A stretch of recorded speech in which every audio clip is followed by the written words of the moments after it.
भारत की गीतांजलि श्री के उपन्यास टूम ऑफ सेंट को अंतर्राष्ट्रीय बुकर प्राइज से नवाजा गया है। किताब है हिंदी भाषा में लिखा गया उपन्यास रेत समाधि और इसका अनुवाद हुआ टूम ऑफ सेंट के नाम से। आपको बताते हुए मुझे बेहद हर्ष हो रहा है कि यह किताब अंतर्राष्ट्रीय बुकर पुरस्कार जीतने वाली किसी भी भारतीय भाषा की पहली किताब बन गई है। बिना समा बांधे आइए नजर डालते हैं बुकर के हर अहम पहलू पर। नमस्कार, न्यूज प्लस 21 में मैं प्रियांशा आपका स्वागत करती हूँ। इस स्टोरी में हम जानेंगे कि बुकर पुरस्कार की कहानी क्या है, कैसे शुरू हुआ, कैसे नामांकन होता है, क्या अर्हता है, कितना पैसा मिलता है और भी दूसरी जरूरी महत्वपूर्ण बातें। सबसे पहले क्यों से क्यों शुरू किया गया यह पुरस्कार। दरअसल मैन बुकर प्राइज 1969 में शुरू हुआ था और इसे शुरू करने के पीछे का मेन मकसद फिक्शन अर्थात उपन्यास लेखन को बढ़ावा देना था, ताकि लोग उपन्यास के महत्व को समझ सकें और इसलिए आज भी इस प्राइज के लिए साल की बेस्ट फिक्शन यानी उपन्यास या गल्प पर आधारित किताब को ही चुना जाता है। अब आपके मन में सवाल उठ रहा होगा कि आखिरकार इसका नाम बुकर ही क्यों पड़ा। आपको बता दूं, जब इसकी शुरुआत हुई थी तब इसका नाम बुकर मैकोनेल प्राइज था। ऐसा इसलिए रखा गया था क्योंकि इसका पूरा पैसा लगभग 50,000 पाउंड बुकर मैकोनेल नाम की एक कंपनी से आता था। बुकर मैकोनेल आज भी ब्रिटेन की सबसे बड़ी फूड कंपनियों में से एक मानी जाती है। इस कंपनी की पूरी ब्रिटेन में बड़े बड़े रेस्टोरेंट और दुकानें हैं, जहां रोजाना हजारों की संख्या में लोग पहुंचकर खाने का लुत्फ उठाते हैं और हर साल इसी से करोड़ों रुपए की कमाई होती है। आपके सवाल का जवाब अब भी अधूरा है ना? आखिरकार मैन बुकर क्यों पड़ा इसका नाम? बुकर मैकोनेल कंपनी की फंडिंग के चलते ही इस प्राइज के नाम में बुकर जुड़ गया।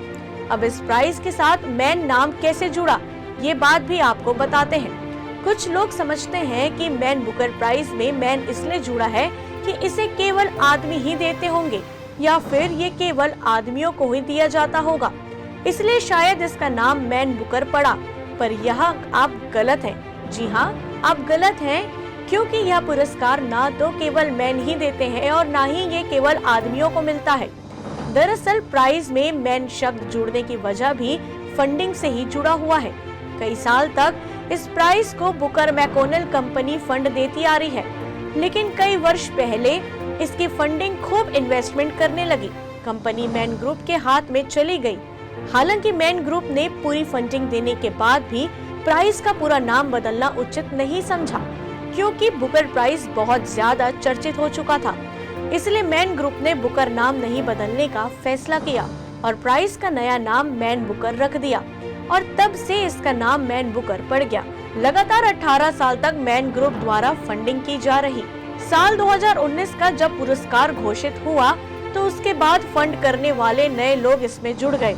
नाम था क्रैंकस्टार्ट, जिसकी नींव रखी थी पूर्व पत्रकार और लेखक माइकल मॉर्टिस और पत्रकार हैरियट हेमन ने, और अभी तक क्रैंकस्टार्ट ही इस सालाना पुरस्कार की फंडिंग करता आया है। अर्हता क्या है? यह पुरस्कार हर साल किसी एक ऐसी उपन्यास को दिया जाता है जो पहले किसी अन्य भाषा में लिखी गई हो और फिर उसका अंग्रेजी भाषा में अनुवाद किया गया हो। साथ ही अंग्रेजी में ये उपन्यास ब्रिटेन या आयरलैंड में प्रकाशित की गई हुई हो। किन देशों में लोगों को मिलता है यह पुरस्कार, आइए जान लेते हैं। पुरस्कार शुरू होने से पहले से लेकर कई सालों तक यह पुरस्कार केवल कॉमनवेल्थ देश यानी देश जो ब्रिटेन के अधीन रहे हैं के साथ साथ आयरलैंड और जिम्बाब्वे के लेखकों को ही मिला करता था। लेकिन 2014 में इसमें एक बड़ा फैसला लिया गया और कॉमनवेल्थ देशों के अलावा दुनिया के अन्य देशों में छिपने वाली हर किताब भी इस प्राइज के लिए एलिजिबल हो गई। अब महत्वपूर्ण बिंदु पर आती हूँ, पुरस्कार की राशि आखिरकार कितनी है? मन में फुट गए ना लड्डू। अंतर्राष्ट्रीय मैन बुकर प्राइज दुनिया के सबसे अमीर पुरस्कारों में से एक है। अब आप ये सोच रहे होंगे, अमीर तो कितने अमीर? आपको बता दें, 50,000 पाउंड की राशि प्रदान की जाती है। बात रुपए में करूं तो 49 लाख रुपए से ज्यादा की रकम मिलती है, जो कि बहुत ज्यादा है आम पुरस्कार की तुलना में। अब सबसे अंत में सबसे महत्वपूर्ण सवाल पर आखिरकार कैसे करें नामांकन।